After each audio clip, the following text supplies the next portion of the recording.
a triplet. We ended in a triplet, right? I love that. Okay. Yes.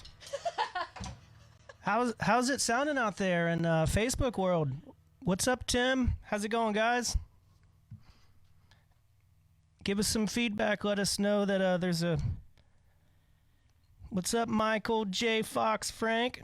Hope you're doing well out there, brother. How fun. This is so cool. I thought it was 2 different shots, but is it one? It's one wide shot right now. Yeah. That looks cool. Hi, everybody. How Oh, yeah, it's cool. You're like kind of seeing how everything looks for the first time. This is so cool. Heck yeah. So, welcome to Beats and Brews. Thanks for having me, Aaron. Thanks for being here. I really appreciate it. We are playing some beats, and we're sipping some bourbon. So good. We should make that a drum sample, that little clink sound. I like that. What is this that we're drinking? It is Rye Knob Creek. Oh, yeah. So good. Really enjoy it. I'm a fan of the glass. Thank you for the... thank you. Tim, thank you so much for chiming in and letting us know. Last stream with Jeremy Miller, there was like 3 different technical issues, and Logic Pro just kind of crapped out on me. So everything was like really grainy audio-wise, but so far so good. Okay. Well, I think we're going to go ahead and jump on in then. Let's go. Let's do it. Jackie, take us back to the beginning. Tell us what inspired you to start playing music. I thought you were going to ask me, like, I'm going to start telling you I was born in 1985. I was going to tell you my whole life story. What was the question again? We're off to a great start. I love this. No, just take us back to the beginning. Let us know, like, what inspired you to play drums.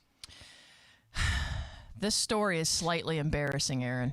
Those are the best stories. Because my inspiration for music in general is the band Hanson. Ooh. I think this is the first time I've ever admitted that in public. I'm happy to get the I was going to say juice. We've got the juice. We've got the juice. Oh, man. It's Hanson. It's Hanson. Yeah, so Zach Hanson, he was the drummer of Hanson. He's a lefty, isn't he? Yeah, I'm not. So, I mean, I didn't get my total inspiration from Hanson, but that is literally the reason why I started playing music. I started playing piano first, and I was like, I want to be like Taylor Hanson, and I was like, I could be like Isaac Hanson and Zach Hanson. So the first year was piano, 7th grade. 8th grade was electric guitar. I got a PV Raptor. It was such a great guitar. Yes. With a little combo amp. And then my freshman year of high school, I finally got a drum set. And the very first album I ever learned how to play was Americana, The Offspring. That's badass. Such a good album. I remember printing out the drum tabs when they had those back in the day. Oh, wow. Like they look like guitar tabs, you know, you read them like that. But what inspired me to drum, literally, I just saw it. I remember when I was 4, my cousin John had a drum set, and I remember sitting on it, not even be able to reach the pedals kind of thing, and I was just so excited about the drum set, and I kept begging for one every year. When it was time to pick an instrument, you know, 5th grade was my opportunity to pick an instrument, and I told my parents, I want to play drums. Yeah. They said, no, you know, that's a loud instrument. I was like, well, what can I choose? They said clarinet. And I was like, well, I guess that's what I get. Yeah. So, but I finally got a drum set when I was a freshman in high school and never turned back, and here we are. That is awesome. So. Have you done anything with the clarinet? Gosh, I don't even own one anymore. There you go. I can't even tell you the last time I played a note on a clarinet. It was probably 15 years ago. Wow.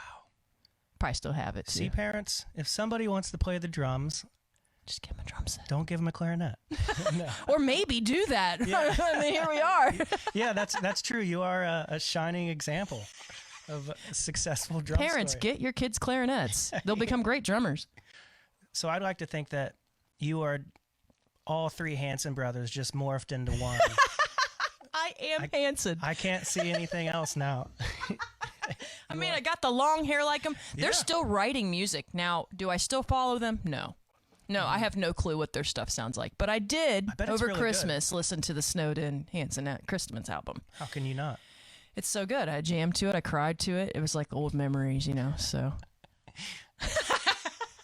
Mindy's back behind the switcher. Everybody say hi to Mindy. We don't have a camera on her yet, but I'm working on getting a 5th camera There's some facts that need to be checked, you know. Yeah. And I'm eventually going to have a camera, and Mindy's going to be like checking the facts. She's going in there like, is it really called Snowed In by Hanson? Exactly. Like, She said yes. It's so we're snowed out. Released in 2005. Incorrect. It was released in 1998.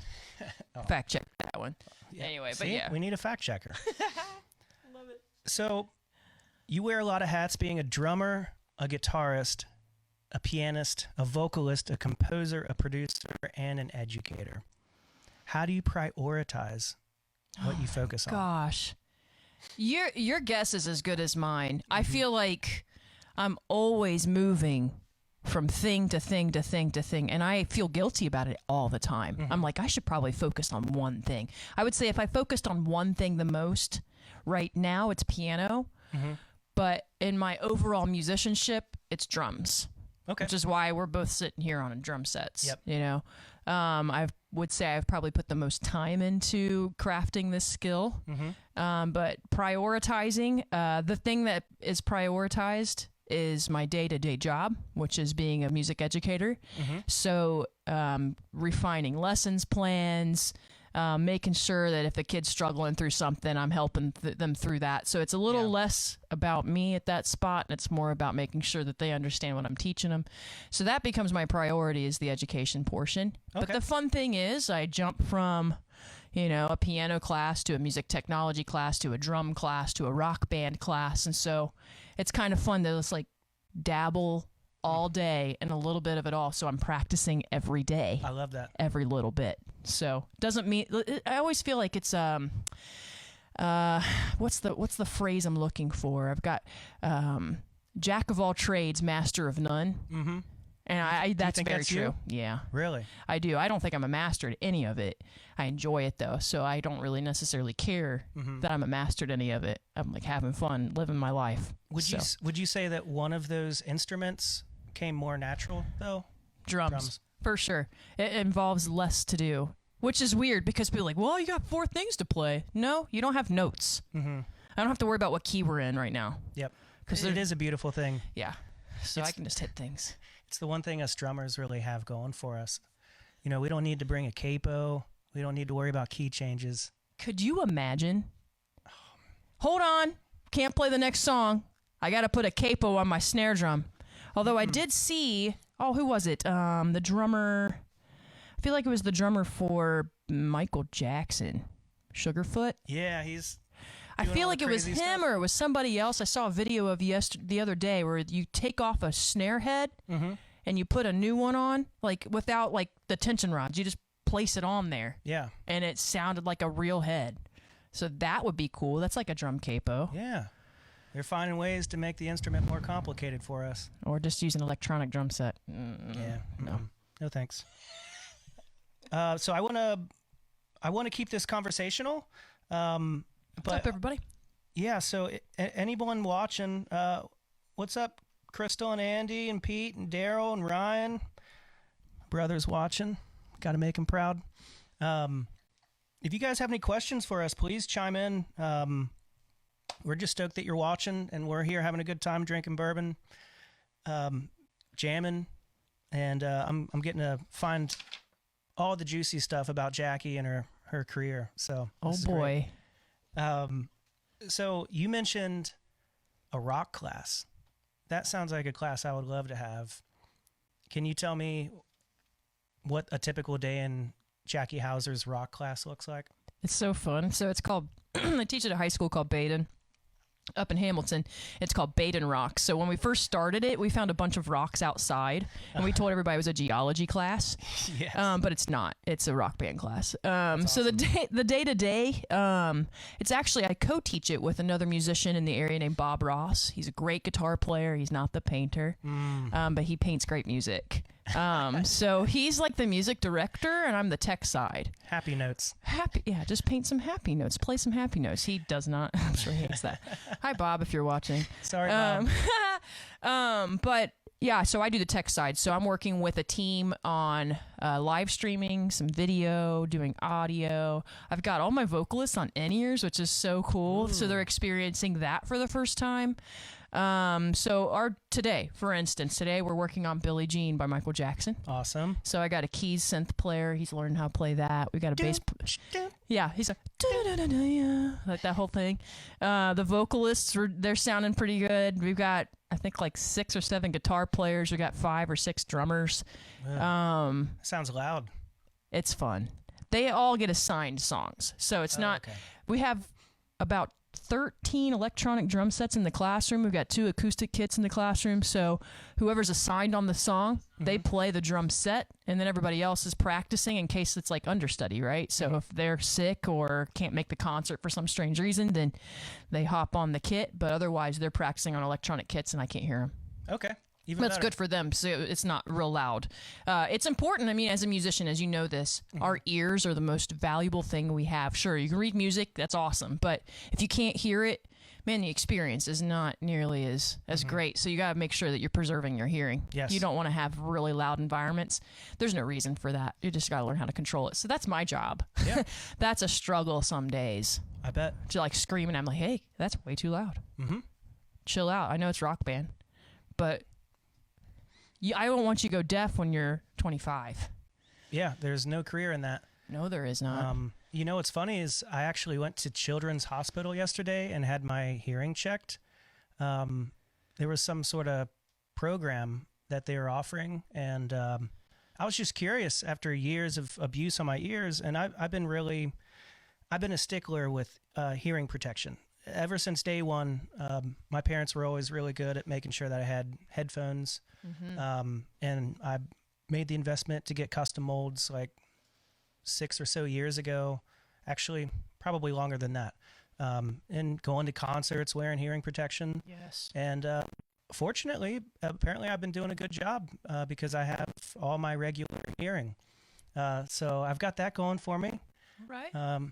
But it is very important because I have a lot of music friends that they are losing their hearing, and it's a real thing. And when you're next to a drum set and someone's crashing the whole time, and you're a bass player and have to listen to it all night for 4 hours straight, like you're gonna have hearing loss. Every night. When you gig regularly, that's all the time. Yeah. All of a sudden, you can't hear anything anymore. It's important. So aside from Hanson, I do have a question. Like I said, I'm encouraging you guys to ask questions. So aside from Hanson, what artists inspire you to today? Today, I'm terrible at this question because there's so many, and then I blank. I would say today, I'm always going to throw Dave Matthews Band into the bus. Sweet. I don't listen to them regularly anymore, but Carter Beauford, whatever. Beauford. He is one of my drum inspirations. Right now I'm listening to, songs I have to learn. So I know that all too well. It's really hard to just sit back and enjoy an album. I listen to Between the Buried and Me every once in a while. I can't drum to it at all, but that's why I listen to it, so I can just turn my brain off and enjoy some sounds. I really like Bayside recently.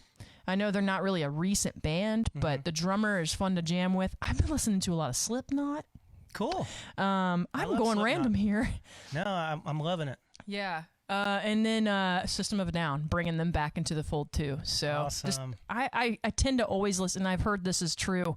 The music you listen to most of your life is the music you were listening to when you were about 17, 18, 19 years old. I can see that. And that's totally true for me. Yep. Like somebody asked me today, do you listen to Lil Baby? And I said, who is Little Baby? I just definitely no, I don't. Nope. No judgment to anybody who listens to Lil Baby. Yeah. Sorry, I know that probably Ryan listens to Lil Baby, so I don't want to offend you. But yeah. I would agree. I'm always, most of the music that I listen to, unfortunately, is music that I have to learn for an upcoming gig. So I get really burned out on listening to music, and a lot of time music that isn't my first choice. And then when I actually have some downtime to enjoy a few songs that I really want to listen to, you don't always want to spend that time guessing, like, is this going to be hit or miss? So you revert back to the tried and true, and a lot of that. I mean, I'm all over the board with what I like to listen to as well, but just earlier this week, I was jamming out to Chiodos. Oh man, seeing them at Warped Tour back in the day was they're good. I like them actually. They're awesome, and Craig's Project Drugs, they're coming to Bogarts. We're going to be seeing them in the next month or so, but yeah, it's in March, I think. But anyways, yeah, so that was the type of music I was listening to, like 17, 18, 16. It's just easy to go back to. Were you an Attack kid? No. No? As a day to remember? I liked A Day to Remember, but I was more of like Under Oath, Taking Back Sunday, My Chemical Romance, okay, Census Fail. So by the time like A Day to Remember came out, I already kind of found my like screamo niche. But I really like those guys. We just saw them over the summer with Bad Omens and what's the other band? Beartooth. Beartooth, they're awesome. Yeah, it was a great show. I see Nick is saying he still listens to the bands we saw at Warped. I mean, the bands that you saw at Warped Tour, the last Warped Tour, or the only Warped Tour I ever went to, I think was like in 2009 or 2010. Oh, okay. That was a blast. I'm sad that it's not around anymore. That was my favorite thing for the summer. I probably went to like 4 or 5, and just in a single day being able to see like Motion City Soundtrack, Chiodos, Bad Religion. I didn't even really listen to those guys, but like they were there like every year. Census Fail, My Chemical Romance, Fall Out Boy. Being able to see all those bands in one day, it was pretty inspiring and awesome. Taking Back Sunday was always a big one. Silverstein, we saw them. They were like in Cincinnati. They were like the first band like almost every year, I think. So it was a great way to start the day. And I loved how when you went to Warped Tour, it didn't feel like you were like clustered and like you felt like you were the only person there sometimes. Mm-hmm. Yeah, I miss it. I love it. Let's bring it back.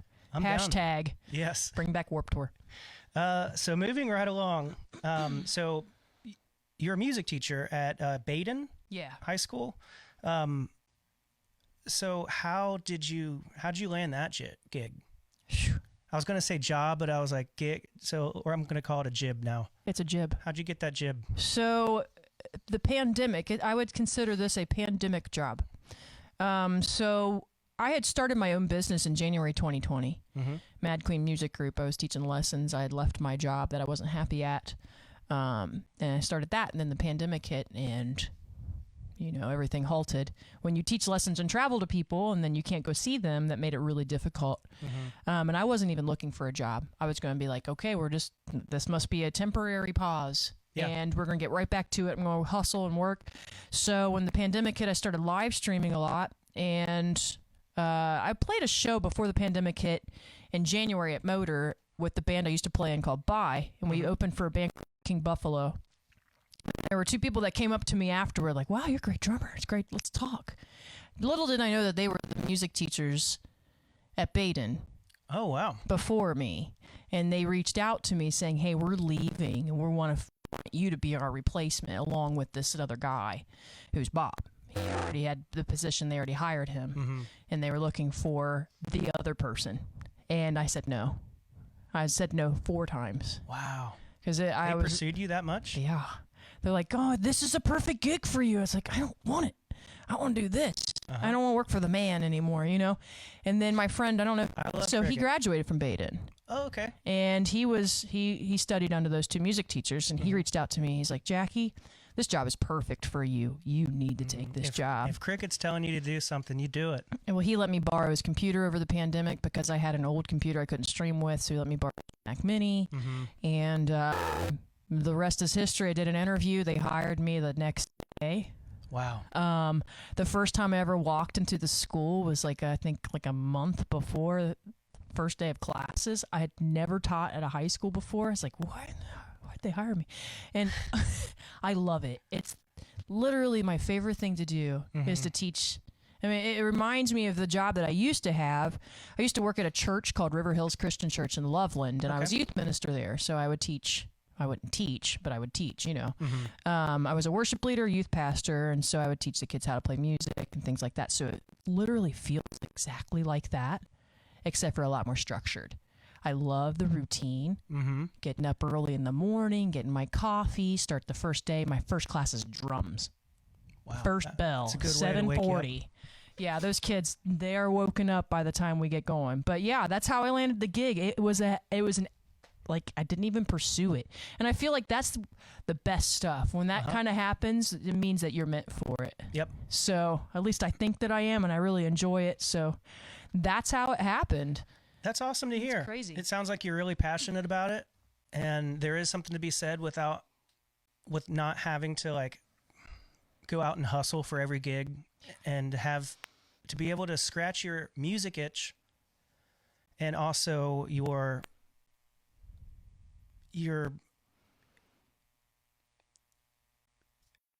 drive to teach, and then combine that into one with all the structure. Like, that sounds like the perfect job. Well, when I graduated high school, my degree in college, my freshman year, was music education. I wanted to be a band director, and then I switched. I was like, I don't want to do that. I don't want to be an orchestra or like a concert band director. It's like, I want to do like more rock stuff. Yeah. And then here we are. Basically, Jack Black. Jackie Black. Jackie. Or Dwight White. Yeah. I love it. That is awesome. Yeah. Hey, speaking of cricket, I know Madison is also like a music teacher as well. Is she in a high school that's close by? I don't think she. You'd have to fact check me on this one. Oh, okay. Okay, we got a typer over there. I think she's at an elementary school, and I think she's at 2 of them. Wow. I think she swaps, but that I don't know. Okay. So Madison, if you end up hopping on here, please prove us wrong and tell us what you're doing. Glad you guys are hanging out with us tonight. What's up, Nick? My good buddy Nick Trong. What's up, Rob, TJ, Debbie? I'm scrolling up, trying to get you all. Thank you all for hanging out with us. Is there a certain grade that you're teaching? Only high school, and it's freshmen and seniors. What's the biggest difference between freshmen and the seniors? Immaturity. I will say, I don't, we've all gone through the pandemic together. We understand how it went. But for younger people who were isolated for all that amount of time, and all of a sudden everything's changing and going back to normal for them is not normal for them. They lost like 2 years of socialization. Yeah. So they are working at a Catholic high school. It's a little bit different because they need to be respectful with you, and it's never anybody's going to get in trouble. Yeah. Unless you do something really stupid. But I think the seniors got their stuff together. They're very respectful. Some of them are better than some adults that I know. And then you have freshmen. You're like, why did you even think that was okay? Yeah. So it's just very strange, but that's where I feel like me being in that position, I want to help them. Like, you decided to do that. Let's talk about that. Why did you decide to do that? Let's decide something better. I really want to ask what is like the craziest thing a kid has done, but I can tell you. Okay. I mean, I have a story. Please. I don't know how crazy you'd consider this, but last semester I had some students that would hang out after school and practice. I love that. It's awesome. They'd go and practice drums, and this one kid decided, well, I'm going to go do that too. Oh, there's an X32. I'm going to turn it on. I'm going to turn all the knobs up. Oh, no. Oh, there's an amp. I'm going to turn it all the way up. Oh, there's a guitar. I'm going to plug it in and leave it on the floor plugged in. So the next day I came into school and I heard this, and I was like, that's interesting. And I saw the amp, and then I saw a camera off the stand, and I saw fingerprints on the lens, and then I saw the X32. And it's like, it felt like Hank Hill. I was like, oh, the whole time. And unfortunately, that kid got suspended, but he's in 2 music classes right now. And wow. he even told me 2 days ago, he's like, I learned my lesson. It's like, you better have. Good. Yeah, so total 180 for the kid. So he learned a lesson. Nothing was broken, thankfully. Otherwise, he and his parents would have been paying for that. Yeah. But I think that unfortunately, that was a situation that we wouldn't have wanted to happen, but he learned from it, and grew from it. There's forgiveness and stuff like that. But that's probably the craziest story that I know about. I'm glad I don't know half the stories. Cooler. Yeah. So Good stuff. So we got Jeff here. what's up, Jeff? Jeff the drummer. He is a Beats and Brews alumni. Yeah. He was the very first one, actually. So Oh man. yeah, we're a little tight knit family here. How about that? Hope you're Class doing well, of Jeff. one. Last time we saw Jeff was at the Bell and the Bear. It's this bar that's right across the street from Go Bananas Comedy Club. Is that up in Montgomery? Yeah, Yeah. yeah. They do a lot of live music there. It's a good time. Nice. Oh yeah, he's fact checking. He's like, that's true. Yep. So before you, I've been told that your mic sounds poppy and fuzzy when you get really close to it. So I'll do this. Is this better? If it gets worse, y'all, I'll back off.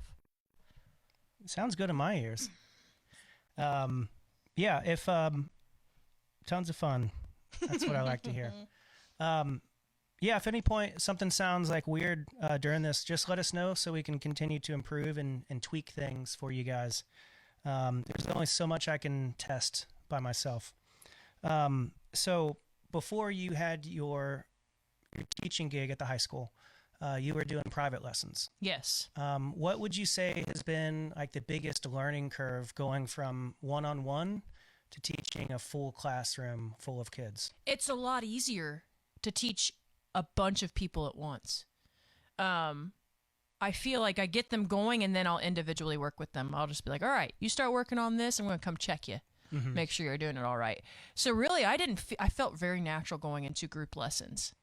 I would say the hardest one when we first started, because when I first started there, it was August 2020. For the first year of my working there, I had to wear a mask. So kids didn't know what I looked like. I couldn't go like show a kid physically how to play the piano. Wow. You know what I mean? So I had a GoPro above my keyboard and I'd show them that. So that was probably the biggest challenge adjusting to that is like, how do I teach without showing them right in front of them? Yeah. So, but we figured it out. Technology is a Yep. really helpful tool. You pivoted and here we are today, still live streaming. Yep, here it is. It's funny because during the pandemic is when I got all this equipment and I thought, hey, I'm going to start live streaming. I'm going to bring Beats and Brews back. I've got extra time now. Not gigging all the time. So I want to bring back this passion project and I'm going to stream it. And then I learned how to stream and how to work OBS and all the different settings. And I tested so many days the latency. Yeah. It's the latency that gets you guys. And it was a nightmare. Yeah. And now I think it's, working good enough to like go live and actually bring it to the public. And when I figured all that out, it was still during the pandemic. And it's like, well, it's not really going to be socially acceptable for me to have guests over at my house during a global pandemic. So I still had to like patiently wait for the dust to clear a little bit to start doing this. You had to get creative because I remember doing Zoom interviews on live streams, and then there would always be an issue with that because you don't have them right there. Yeah. And what do you do? If something goes wrong, it goes wrong. You learn to like be okay with that sometimes. Yep. So we learned a lot. I'm glad we're on the other side of it. Yeah. I'm going to pour myself some Knob Creek. Do you want some more? I would love some more. How about you play a little bit of drums and What kind of style you want me to play? how about some reggae? Okay, I won't do that. Okay. I'm going to turn both of our mics off and you just jam for a little bit and I'll refill us.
does the bourbons. It does, actually. Thank you for that impromptu drum solo. Do you like the jazz? Yeah, it's very appropriate. We've never done this before, so where I've just refilled, and I was like, hey, you just play something. I'll do my thing. Hey, a drummer's never upset if you're like, play some drums. Like, okay, I will. No problem. I know, let me do that too. So good. So good. Okay, so what advice would you give someone looking to start learning a new instrument? Well, first of all, get the instrument. So if you're taking lessons and you're interested in it, but you don't own the instrument, you're never going to get better if you don't go home and practice that instrument. So, one, pick an instrument you're interested in. I know a lot of times, like, and this isn't a bad thing, but a lot of parents will be like, you're going to play piano. That's great. Piano's a great instrument to learn. However, you want to learn something, you want to go and play. I said this even today, practice should feel like it's not practice. Practice should feel like I can't wait to go and play. Yes. You know? And so when I'm behind the drum set anytime, it never feels like practice. Exactly. Even if you're just doing something that's, rudiments or working out a troubled spot. Like, if you're learning an instrument, watch a lot of videos. Find your favorite, if you're a guitar player, find your favorite guitarist, your drummer, your bass player, whatever instrument you're looking at. Make sure you're just loving it, listening to it, and find a good teacher.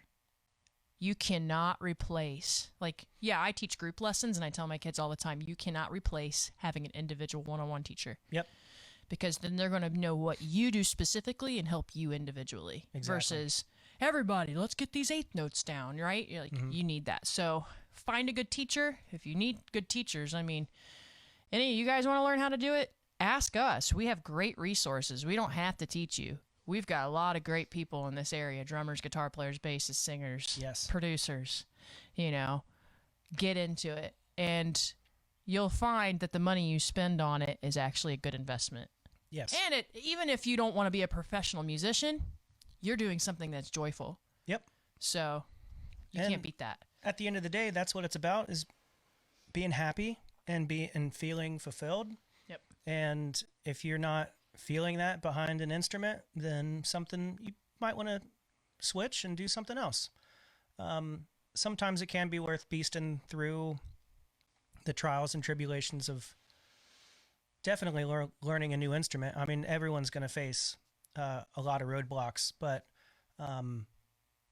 certainly at the end of the day, it's about really feeling fulfilled on your instrument. And I remember when I first started playing, I would play along to like Queen, Metallica, AC/DC, Boston, Leonard Skinner, and I loved it. And it didn't, I would just play for hours and hours and hours, and it didn't feel like work to me. Right. And so when I have a couple kids that I teach privately here in the studio, and my biggest thing with them is find something that inspires you to play. Find the music that you love and play along to it. And that is key, because if you're not having fun, if you're not enjoying it, even at like an early level when you can't do much, you don't have to be able to be the best drummer to have fun. Right. So that's what it always boils down to, for me at least, is just enjoying what you're doing. I would also say, if you're learning a new instrument, don't give up. Try it for at least a year. Because you'll start to see actually, there's always roadblocks when you first learn an instrument. I can't do this. Well, not yet. You got to keep doing it. Yeah. And I'm going to piggyback off of that, because there's also a lot of people that think, oh, well, I can't do this right off the bat, so I'm just going to quit. And there's a reason why playing an instrument is hard. And there are people that travel the world playing music. Not everyone can do it. Yeah. And it takes a lot of time and patience and skill and talent, and you got to put in the hours. It's just not going to come overnight. And so if you're the type of person that wants that instant gratification, It's just not going to happen really with any instrument. That will only get you so far. Even just like natural talent, I feel like you might have a student that can play a couple eighth note rock beats right from the gate, but they have to work hard and they have to put in the hours to see significant improvement. And it's really fun to do something that not a lot of other people can do. You can make yourself, your own trade that way. So. My wife Mindy's back here sneezing, and I guess the room mics can pick that up, so that's hilarious. Bless you, Mindy.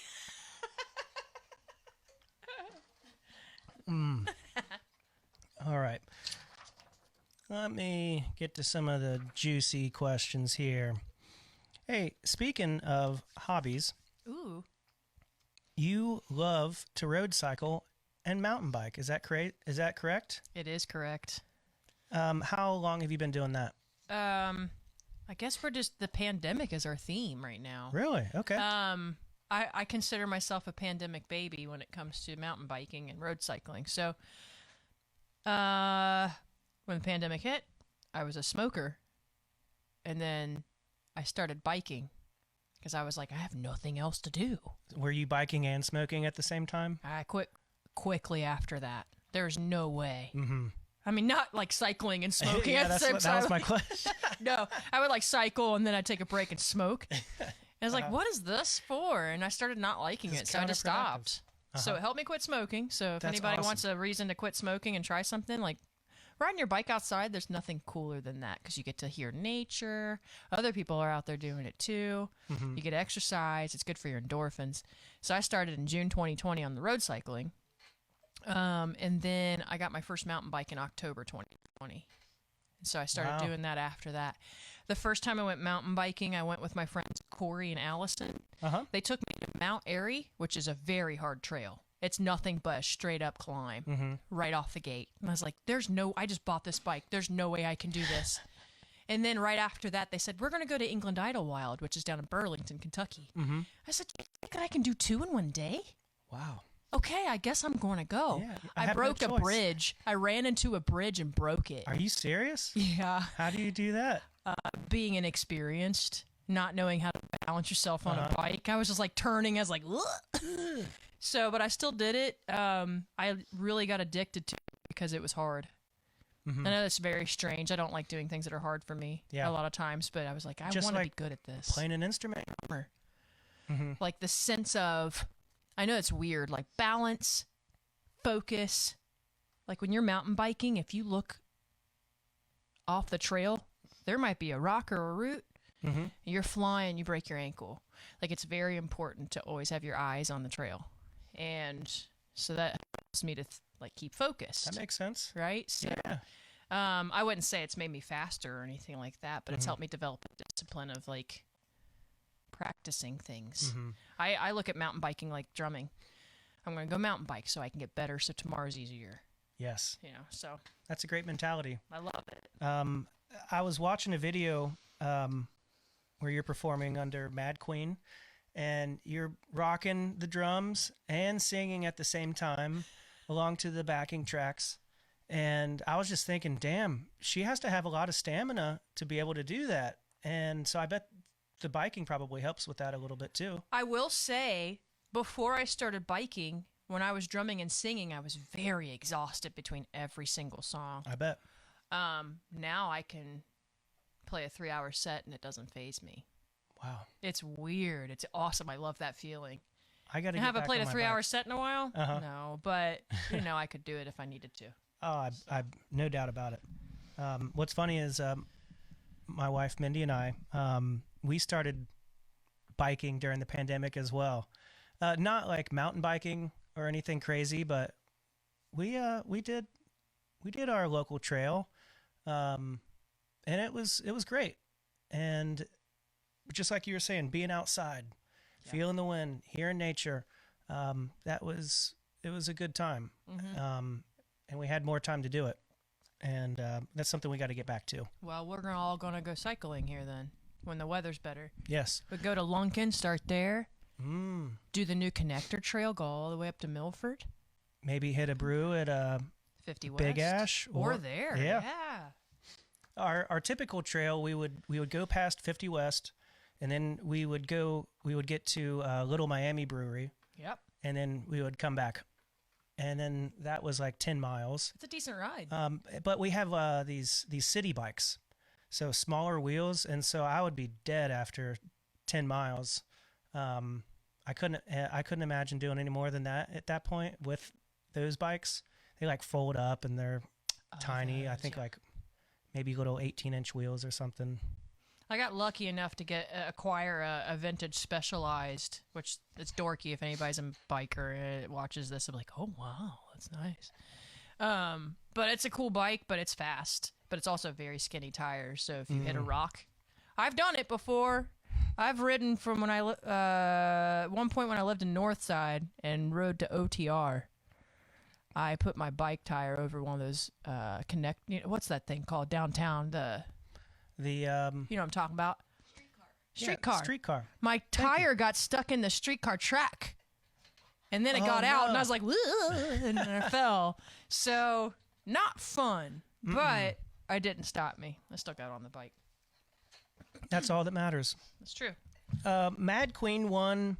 So that's your solo project. As I was telling Mindy this earlier today, I'm like, that is Jackie's The Almost. If you're an Aaron Gillespie fan. Oh, yeah. So Aaron Gillespie also played for Under Oath. Yeah. Yeah, okay. Yep. And so when he did The Almost, like he played every instrument, not live, but so that's how I was kind of explaining it. So can you tell us a little bit about Mad Queen? I know you guys won Cincy Music Awards Best New Artist in 2019. So fresh. So fresh and so clean. Clean. Yeah, tell us about that project. So I started that project actually in 2014 with my friend Stephen Yoakley. If anybody knows him, shout out to him. Great musician, great bass player, great drummer, great songwriter.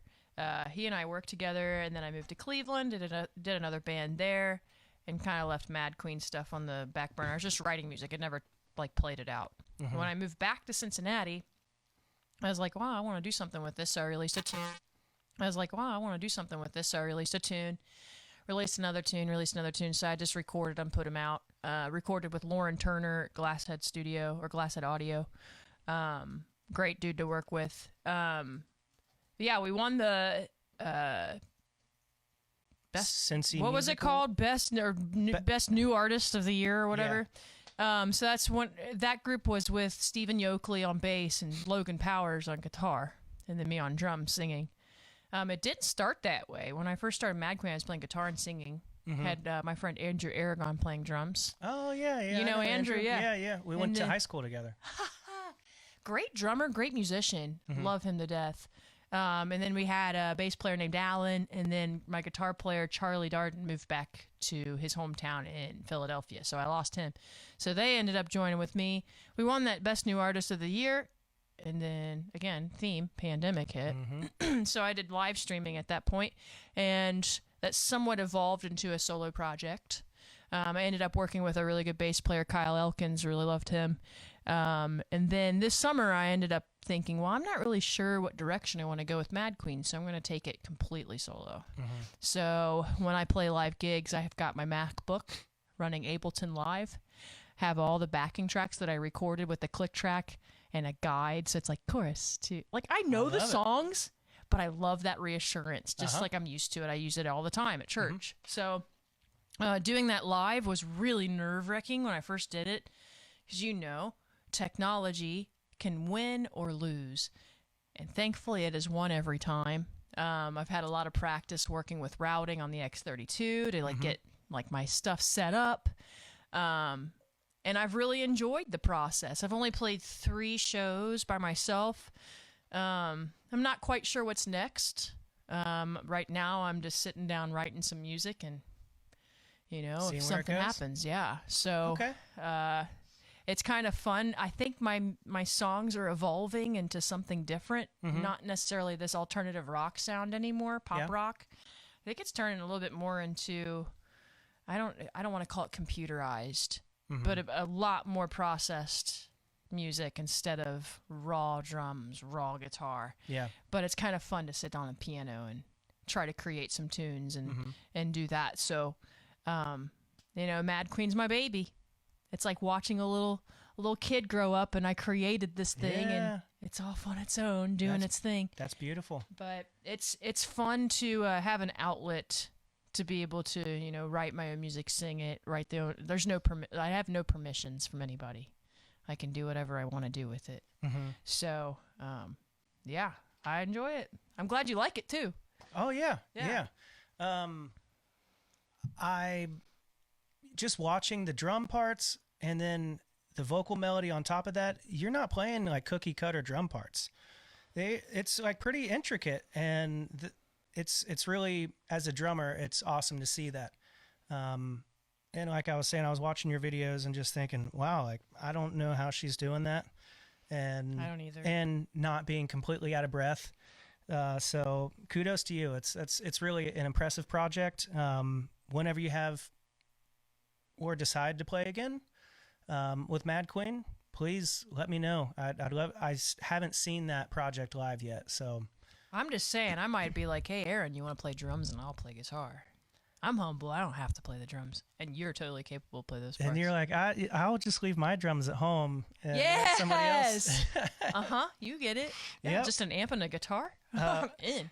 Hey, Catherine. Hey, Michelle. Trying to catch up. So, it looks like Michelle has a question. Michelle has a question. Jackie, I feel like it's rare to see female drummers. Do you have any other female drummers you want to shout out and/or role models in the industry? Man, the female drummers I would call out are actually students of mine. Awesome. So if they end up ever watching this, there's a senior in my class named Juliette Lowry. She's a good drummer. She's going to school for music, I think Ball State. Wow. She wants to go for like production.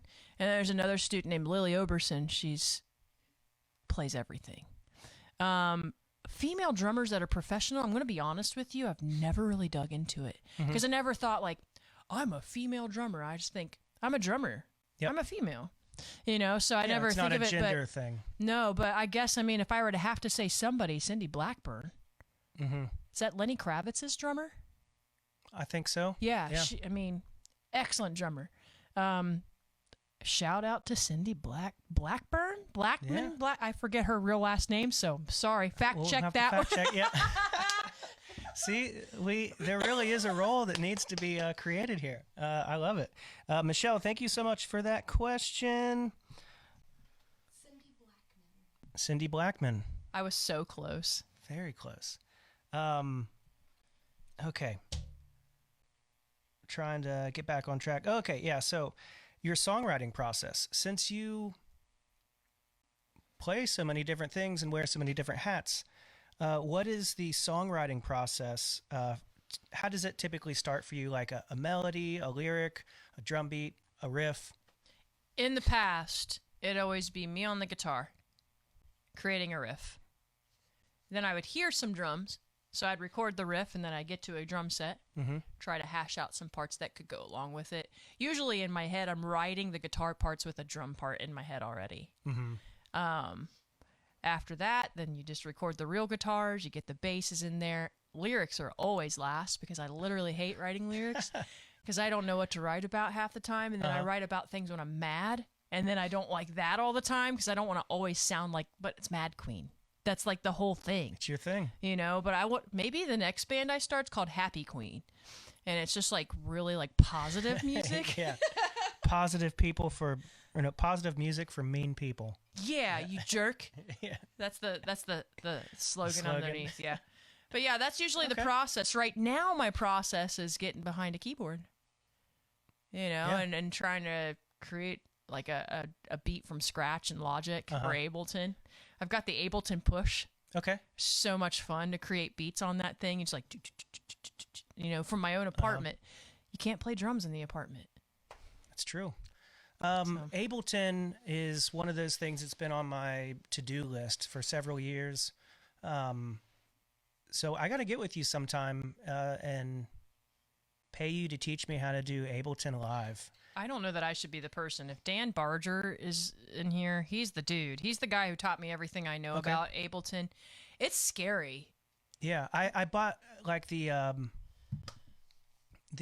free or I didn't buy it, but I got the free version that's like limited in capabilities, and it was immediately like pretty overwhelming compared to most audio software that I'm used to working with. The best advice I have for Ableton users, please fact check me.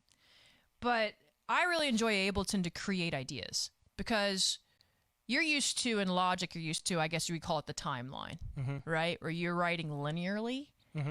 On Ableton, you can do that. But I prefer, I think it's called the arrangement view, where you have like little sections and little lines where you can create ideas in sections instead of writing whole songs.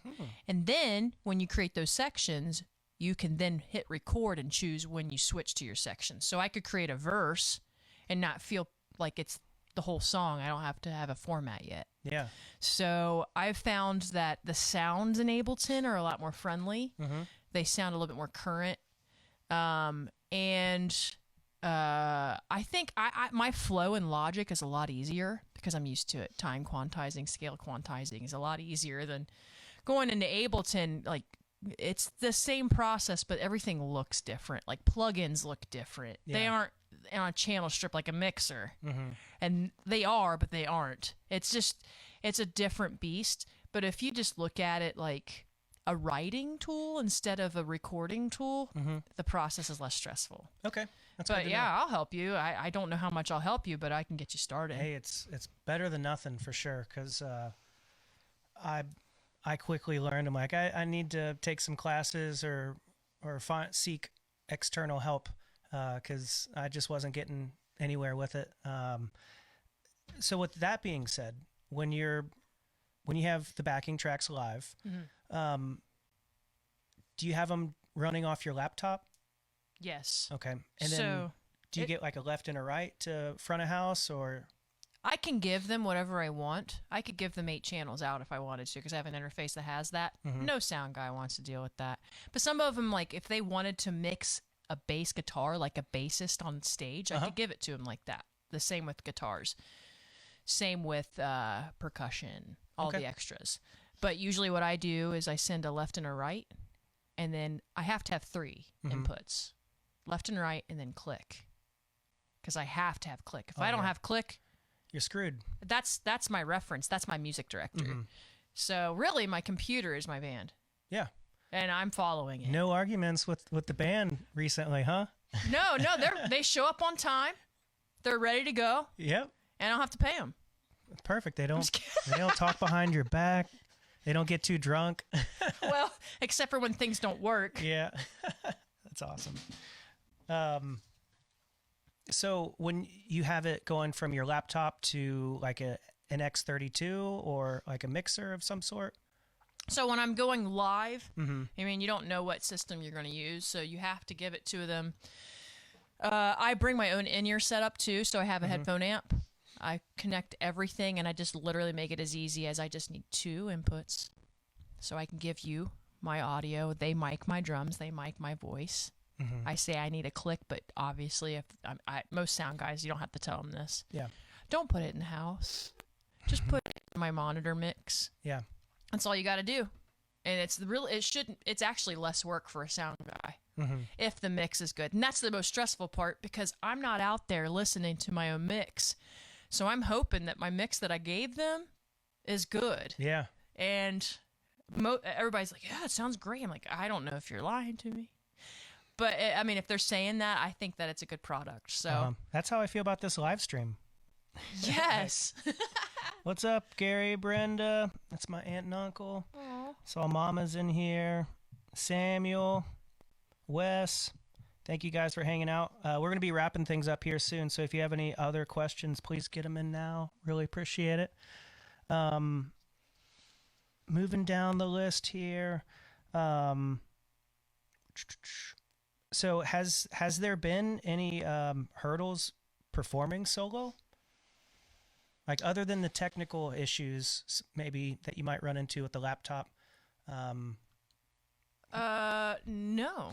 Honestly, like, it feels like just band members in my backpack. Mhm. So the only stressor is literally the computer. Okay. I show up, but, I haven't had any other types of hiccups. I think it might be confusing for people because in the past it's been a band. Mhm. So I remember there was a comment that was made the first time I went solo. Somebody apparently was like, I thought this was a band. Like, well, I mean, it kind of is. Yeah, for sure. I'm sorry it's just me on stage, but I'm also not sorry about it because nobody else is doing that in town. That's really unique. It's very unique. There's no girl drummer singing and playing to a backing track. Mm-hmm. So I wanted to, I'm all about like creating a specific, is it niche? Is that the word? I always niche. Maybe someone can fact check us out there. Please. What's up, Brian? What's up, Rachel? Good to see you guys. Hope you guys are doing well out there. So when you're creating the backing tracks, do you only eliminate the drums or do you have like background vocals?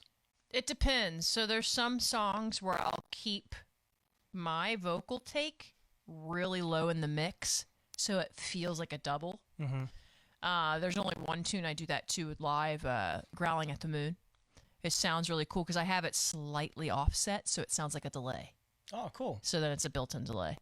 I do keep some harmonies in there. And then sometimes in the chorus, just to make it lift a little bit more, I'll keep the vocal in there. Okay. But 99% of it is just me singing along with the backing track. So the drums are obviously not in there. Mm-hmm. I like the flexibility because I have the drums recorded and in there if I ever wanted them. Yes. And I wanted to play guitar for a gig.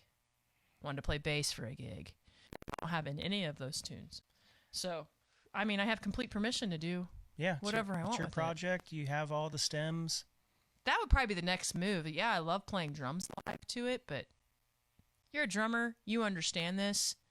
There's a lot to take. Too much. These are consolidated kits. Can you imagine a full drum set? Like, the older I get, the less my drum set is. Mm-hmm. It's like I used to have a drum set that was like tom, tom, tom, tom, tom, tom, kick, kick, snare, cymbals everywhere. Now I'm like tom, tom, tom, snare, kick, 3 cymbals. Yep. I don't want to carry it all. Less is more. Less is more. Cheers to love it. that. It is niche. Oh, it is niche. Oh, our Niche? fact checker Mindy. It's like quiche Thank you. with an N. I'm hungry now. But yeah, I enjoy playing live. I think it's, playing solo is a really unique thing. It's scary, but it's like once you do it, you want to keep trying to do it. And so. there's nothing holding you back. Like there's no other band members that are like, oh, I can't get off work or personality issues or just whatever your typical roadblocks are with being in a band. Now it's on, but at the same time, you don't have any internal support.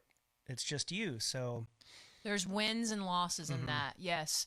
I'm collaborating with people in that sense because there's something magical playing with a musician, like with another musician, a group of people that like the same music. yes, And so when you take that element away, I mean, I can say yes to more gigs, but I also feel like I have more to do. I can't necessarily relax in it. But once everything's set up to go, then I don't have to worry about rallying people. But I've never had to do that. I've always worked with great musicians, so it's never been like an issue of, wow, I don't want to work with them. They're terrible. No, it's just literally like, I wanted to try this. I've always wanted to do this. This was my idea when I first began it, was to try to play and record all the instruments and play it by myself. So. well, it's a really neat project, and it's just, especially as a drummer, for all you drummers out there, look up the live videos. Super impressive. And obviously, you're on Spotify, Apple Music, all that good stuff.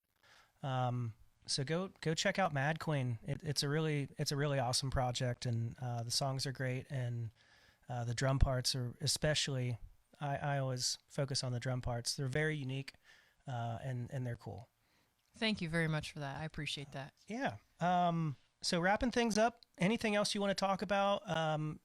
We're finally in 2023 right now. Wow. We got Nick, great stream tonight. Thank you, buddy. He's inspired to pick up the bass guitar again. So that's a beautiful thing. It is. Maybe he can dust off the synthesizer as well. I know he dabbled in synth back in the day. Immediately a heart was given. Yes. If I were to say a final last words, I'm going to give a shout out to Baden High School. I love working there. I love teaching music. It has made me a better musician. It's made me more patient. And I want to give a special shout out to the church I play drums for and lead worship at, Christ Church at Mason. They've been great people. The people that I work with musician-wise are hard workers. And it's awesome to grow and learn new systems. Like, we started working with a system called Dante. I don't know if you know what that is. Yeah, Memorial Hall, we have Dante. Yeah, so it's fun to be able to like learn these technology sides of things at a place that I play at regularly. And being able to like get used to playing with click, getting used to playing with backing tracks. If a musician's sick, you just, Put it in the tracks. back in the tracks. But it makes you, it never replaces a real person. But it's fun to be able to like, I can adjust on the fly. Oh, I can't get too fancy right now because I need to keep it simple for the situation. So anyway, big shout outs to those two organizations, and that's really about it. I love playing music, any opportunity I can. Keep a lookout for Mad Queen stuff. Hopefully I'm going to be releasing some stuff in the next 6 months. I always say next 6 months, so it might be like 5 years from now. But that's the goal. And writing some music right now. There's some stuff I'm really liking. There might be some rap in there, so don't judge me for that. But I love it. I've been listening to a lot of the Beastie Boys lately, so I can't help it. Hello Nasty album. Why is it so good? Man. I'm going to listen to Little Baby on my way home. Yeah, Lil Baby. Well, Jaki, thank you so much for coming over here tonight. I really appreciate your time, your talent, your energy, what you do for the local music community. Not only just like the community of musicians that are like playing live, but also you're shaping the next generation, doing what you're doing for a living, and that's a beautiful thing, and helping the next wave of musicians hit the scene. So there's no doubt that you're probably a badass teacher, and I'm sure your work speaks for itself. So that's just really cool to meet you from the Guitar Center days and know that like you were doing like private lessons there, and then now you're a music teacher at a high school, and all these other things. But yeah, it's been really cool to like see your journey. I appreciate you having me here tonight, playing a little bit of drums, talking, and sipping on some bourbon with you. It's been a great time. Also, you for the fact checkers out there. I appreciate you because we want to be right. And thanks again for my lovely wife, Mindy. She's back there doing all the camera work and making sure we're not saying anything too stupid. And thank you everybody out there that's watching, and we really appreciate it. Anyone that had questions, also really appreciate it. I'm hoping to keep these up about once a month. Make me stick to that goal for my friends out there. So Jaki, just rock a beat and we'll jam to ride this out. You guys have a good night. Thank you.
Thank you, everybody. Have a good night.